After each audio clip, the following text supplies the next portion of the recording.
Queridos amigos, sejam todos bem-vindos ao ciclo do discipulado, ao esboço do ciclo do discipulado, a fase 2. Estamos agora começando a lição número 3 e queremos dizer a todos vocês que temos um convidado especial para poder comentar esta lição seguindo o ciclo do aprendizado, para que todos os sábados possamos recapitular desta maneira esta lição que é especialmente preparada para os novos crentes e que é a fase de confirmação, e o título é Continue Crescendo.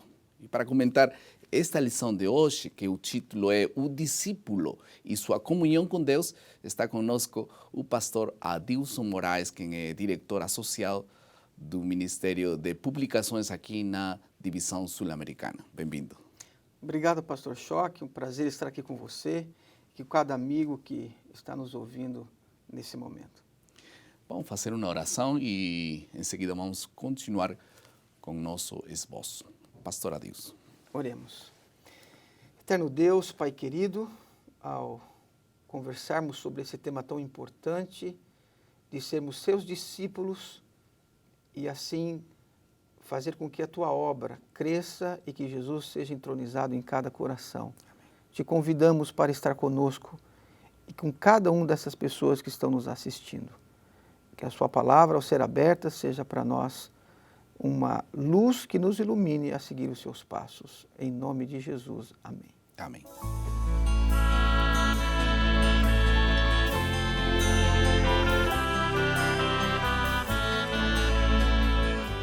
Você já viu um passarinho dormindo em um galho, um fio, e eles não caem? Por que eles não caem? Como é que eles conseguem fazer isso?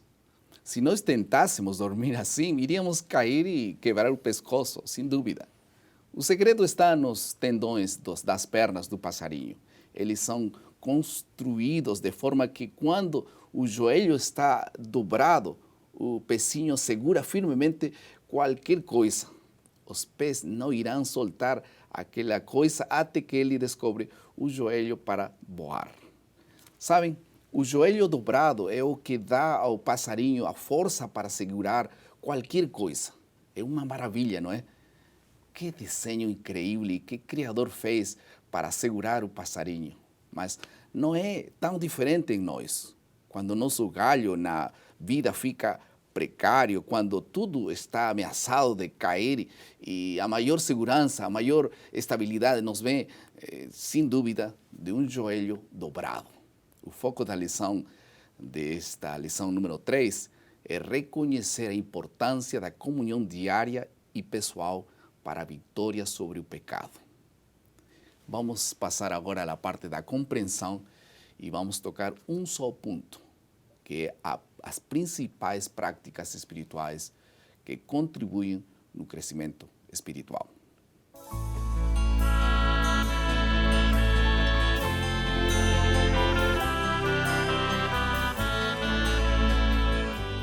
Pastor Adilson, todos nós sabemos que para crescer espiritualmente após o batismo, precisamos de algumas práticas, de algumas disciplinas espirituais que têm que ser realmente entronizadas no coração, na vida diária. Porque não é automático o crescimento. Já me batizei, automaticamente já cresço. Não é assim. Não? Na vida cristã há algumas práticas espirituais. Na lição desta semana nós encontramos 4 práticas espirituais bem claras. A primeira delas é o estudo da Bíblia. Eu diria estudo diário da Bíblia. Como essa prática pode fortalecer a fé de cada um de nossos queridos irmãos que são batizados? A leitura da palavra de Deus, eu preciso compreender como o ato de Deus querer conversar comigo. Eu ouvir a voz de Deus. Eu tenho maneiras para ouvir a voz de Deus. Uhum. Quando o homem pecou, o homem ficou separado de Deus.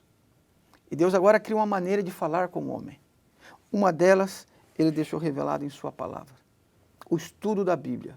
Eu vou ouvir a voz de Deus toda vez que eu me aproximar de sua palavra. Então, por isso que talvez algumas pessoas leem a Bíblia e parece que não crescem espiritualmente, porque talvez o foco da leitura seja outro, né? Conhecimento, informação, mas não é um encontro como o Senhor fala, né? Um encontro com Deus. Eu tenho que olhar para a Bíblia como Deus querendo falar comigo. Então, a comunhão com Deus, através da sua palavra, eu querer ouvir a voz de Deus. Então, eu me aproximo da Bíblia, Senhor, qual é a sua palavra para mim hoje?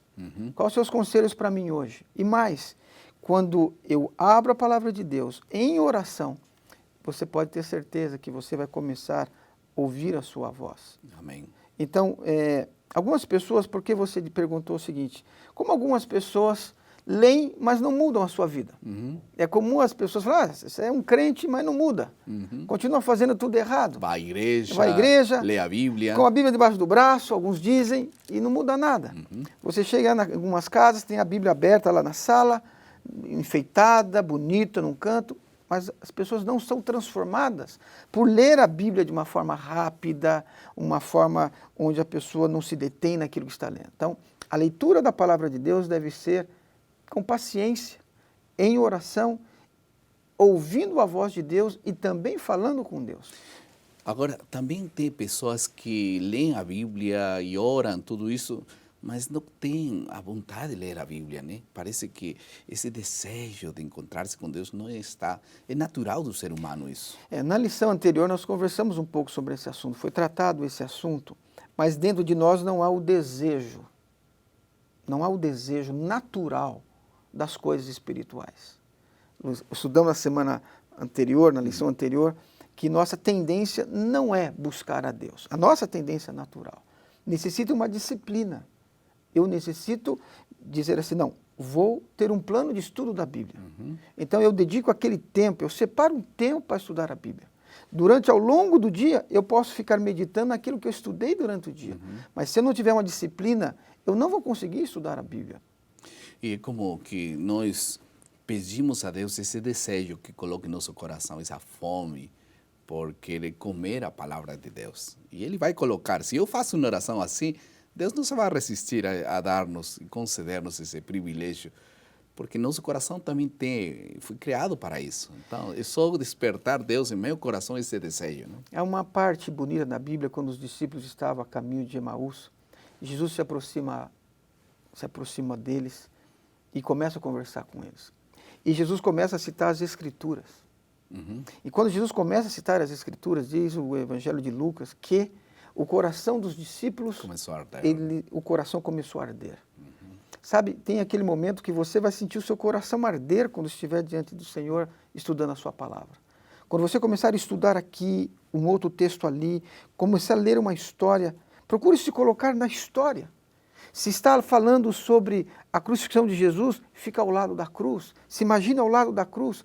Entre na história e você vai perceber como essa história vai transformar a sua vida, como esse relato vai transformar a sua vida, vai te alimentar e o seu coração vai arder. Amém. Quantas vezes o nosso coração não arde quando estudamos a palavra de Deus? Muitas vezes me sinto emocionado, choro diante da palavra de Deus, quando estou lendo algo que toca o meu coração. Eu acho que passa a ser uma experiência que uma pessoa vai tendo ao ouvir a voz de Deus através da sua palavra. Então não tenha pressa em estudar a Bíblia. Não adianta você ler 4, 5 capítulos para dizer que você leu a Bíblia.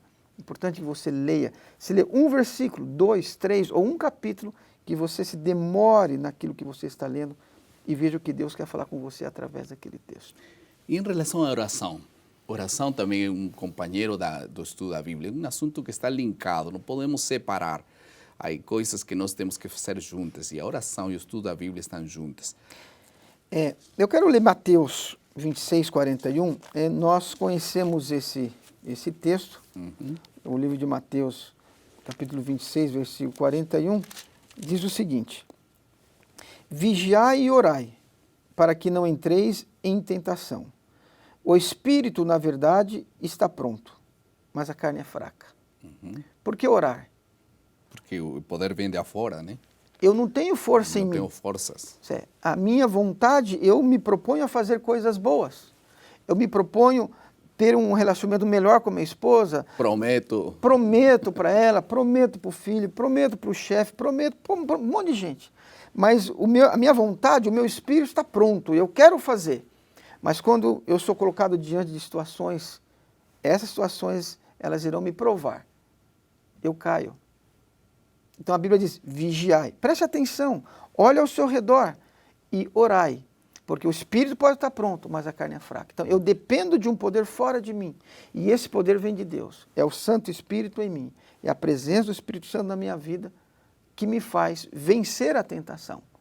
Sem ele, eu me torno uma pessoa extremamente vulnerável e fico nas mãos do pecado. Mas com o Espírito Santo em mim, em oração, eu me torno uma pessoa vitoriosa sobre o pecado por Jesus. Então a oração é o alimento para a alma, junto com a palavra de Deus. Uhum. E meditação? Como é que meditação? A Bíblia fala um pouco disso também, né? O que significa meditar? Algumas pessoas acham que tem que colocar-se de uma forma e meditar. O que é meditar? Na palavra de Deus, com Deus. Eu tenho uma maneira de meditação que eu incluo as duas primeiras coisas que nós conversamos, que é a Bíblia e a oração. Vou dar um exemplo para você. Quando eu estou lendo, vamos pegar o Salmos 23, o versículo 1. E eu estou estudando a Bíblia nessa manhã, eu tirei esse tempo para estar com Deus, é uma disciplina, e eu estou feliz na presença do Senhor. O Senhor é o meu pastor e nada me faltará. Então, eu não avanço na leitura antes de parar. Eu paro e penso, o Senhor é o meu pastor. Eu agora, nesse texto, eu vou orar e vou meditar. Um exemplo, eu vou dizer assim, Senhor, eu não tenho feito do Senhor o pastor que eu deveria fazer. O Senhor, eu não tenho deixado o Senhor controlar a minha vida como um pastor guia as suas ovelhas. Eu tenho sido rebelde. Eu não tenho sido aquilo que eu gostaria de ser. Me ajude a ser uma ovelha obediente. Me ajude a ouvir a sua voz. E aí como que o Espírito Santo começa a tocar o coração, relembrar algumas coisas, para ser mais sensível à voz de Deus, né? Esse momento que nós talvez ouvimos um pouquinho mais, refletimos um pouquinho mais, e não só falamos, pedimos, te suplico em nome de Jesus, amém. Precisamos de um momento também para parar e refletir aquilo que eu estou lendo. Mais, né? Depois eu posso meditar nas cenas finais da vida de Cristo. Eu posso meditar, como eu dizia antes, eu posso entrar na história. Outra prática espiritual importante que a lição tocou essa semana tem que ver com a meditação. Se fala muito pouco da meditação, né? Parece que é um assunto que está mais relacionado com outras culturas religiosas, mas meditar é um assunto, uma prática espiritual valedera também, né? Sim. O Davi meditava, e no Salmo 104, versículo 34, ele diz assim, seja-lhe agradável a minha meditação, e eu me alegrarei no Senhor. Quando diz assim, que para ser agradável a minha meditação para Deus, em que Davi pensava? Em que ele refletia durante o dia? Então ele está querendo dizer, Senhor, aquilo que eu penso e reflito durante o meu dia, que isso seja agradável ao Senhor. Me permita comparar aqui as duas primeiras práticas, a oração e o estudo da Bíblia. Quando eu leio um texto e começo a refletir e meditar nele, eu começo, não é, ser transformado por aquilo que eu estou lendo. Eu converso com Deus e eu começo a refletir sobre aquilo que eu li. Jesus curando o cego se aproxima, Jesus toca os seus olhos. Eu paro, eu fecho os olhos na leitura da palavra de Deus e eu começo a ver aquele momento. Eu começo a ver o amor de Jesus, como ele se dirige, percebo as pessoas ao redor, eu estou ali no meio. Eu começo a meditar. E eu vejo como o amor de Jesus que não rejeita as pessoas, ele também não vai rejeitar a mim. Ele também não rejeita o outro. Eu começo a pensar no amor de Jesus. Quando eu vou num texto bíblico, perceba que a meditação eu posso fazer num culto pessoal com Deus. Eu oro, eu medito, eu estudo a palavra de Deus. E é como uma conversação, não é? Onde não somente nós falamos, Pai nosso, te peço isto, te peço aquilo, e no nome de Jesus, amém, obrigado, tchau. E eu começo com minhas atividades cotidianas. Agora, meditação é mais ou menos ler a Bíblia e pensar um pouquinho mais sobre isso. E que relação tem comigo, né? E como isso pode me ajudar a tomar decisões. No momento que estamos lendo a Bíblia, podemos tomar decisões. E estar falando com Deus, estar meditando em aquela frase, meditando no que Jesus fez na cruz, como o Senhor falou, meditando em aquele passagem e as coisas que aconteciam ao redor disso. Eu posso também, pastor, meditar nas coisas criadas por Deus. É impossível você estar diante de uma natureza exuberante, diante de um céu rajado de estrelas, e você não se sentir tão pequeno diante de algo tão grande, e você refletir de quem é o seu Criador, e o amor dele por você ao criar tudo aquilo para você. Então eu acho que a palavra de Deus, a natureza de Deus, faz com que os nossos pensamentos, os nossos sentidos se voltem para o nosso Deus Criador. Amém. E refletir de quem Ele é. Ele é muito amoroso e também é muito grande. É alguém tão grande, tão poderoso que se preocupa comigo. Isso nos leva a uma meditação, uma reflexão. Isso faz bem à alma. Amém. E a prática também do jejum, que não é um assunto que está relacionado com uma penitência, né? Como alguns acham, a deixar de comer para que Deus tenha misericórdia de mim. É muito mais que isso, né? É muito mais do que isso. As pessoas hoje, elas pensam que jejuar é um sofrimento. Às vezes tem algum jejum na igreja e as pessoas ficam preocupadas com o jejum, porque agora eu vou começar a sofrer. Não, o jejum não é para isso. O jejum, ele tem benefícios tanto físicos para o corpo como espirituais. Benefícios para o corpo, por exemplo, o próprio sangue se purifica ao você ingerir água durante esse dia. O seu organismo reage bem, você descansa o organismo. Isso faz bem para o cérebro, faz bem para o corpo em geral. Na parte espiritual, quando você jejua, você dedica um tempo, você está disponibilizando um tempo maior para estar na presença de Deus.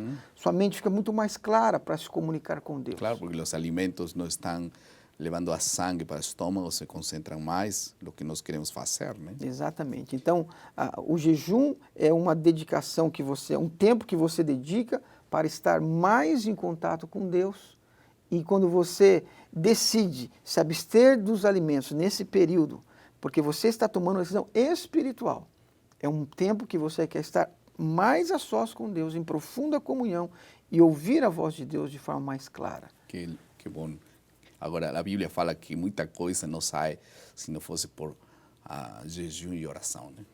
Exatamente, porque é uma escolha que você está fazendo de uma reconsagração maior a Deus. É um tempo que você está dedicando a Ele, para fazer tudo isso que nós conversamos. Geralmente no jejum está envolvido um estudo de um livro, o estudo da Bíblia, oração. Com pedidos assim, que são exclusivamente para que Deus possa considerar. Estamos então fazendo um resumo de todas essas práticas espirituais, tudo da Bíblia. Oração, meditação e jejum são práticas espirituais que, sem dúvida, nos ajudarão a crescer. Vamos a passar à terceira parte do nosso esboço, que é a aplicação.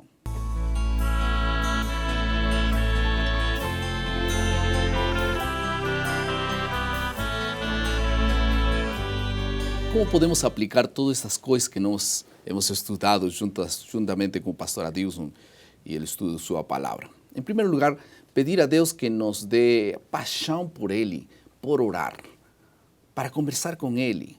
As pessoas gostam muito de passar tempo com as pessoas que amam. Então, se nós amamos a Deus, nós vamos passar tempo significativo com Ele.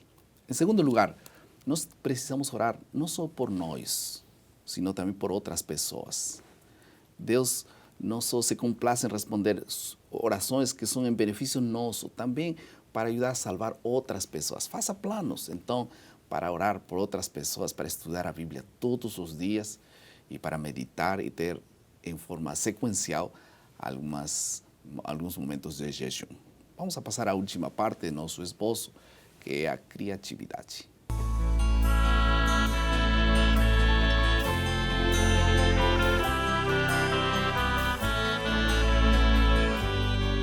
O que lhes parece se então agora vamos tomar decisões bem concretas? Qual é o produto desta lição? Se esta lição não produz alguma decisão específica, nós temos perdido um pouquinho de tempo aqui. A primeira decisão poderia ser separar um tempo especial do dia para orar. Qual é o momento especial e melhor momento para orar? Jesus escolheu a primeira hora, claro, porque aí começa a luta. Então, o primeiro momento do dia, vamos separar para Deus. O que lhes parece? Todos os dias, inclusive sábado. Porque muitos acham, não, sábado não vou tomar esse momento especial porque todo dia eu vou passar no culto, na presença de Deus. Mentira, porque estamos falando de práticas espirituais pessoais. Na igreja não tem práticas com outras pessoas. Em segundo lugar, vamos fazer planos para jejuar, pelo menos uma vez por trimestre, faz bem. Eu sei que em seu coração há muitas coisas que nós gostaríamos de pedir a Deus, mas separe um sábado, talvez de jejum e almoço. Fique na igreja ou talvez volte para sua casa, para o jardim, em algum lugar, com a Bíblia, com oração. Junte-se com alguma outra pessoa, com sua esposa. Separem esses dias para orar. Você não tem ideia quanta ajuda espiritual vai otorgar para seu coração, para sua vida. Então, Deus abençoe essas decisões concretas e que Deus possa fortalecer e fazer crescer na fé. Deus te abençoe. Vamos a fazer uma oração. Querido Pai, muito obrigado, Senhor, por esta lição. Abençoe, Senhor, este momento especial do estudo da Bíblia, que possa ser uma realidade em nossos corações. Possamos ler a Bíblia todos os dias, orar fervorosamente, ter momentos de meditação e poder ter também momentos de jejum. Entregamos nossas decisões em Tuas mãos, no nome de Jesus. Amém. Amém.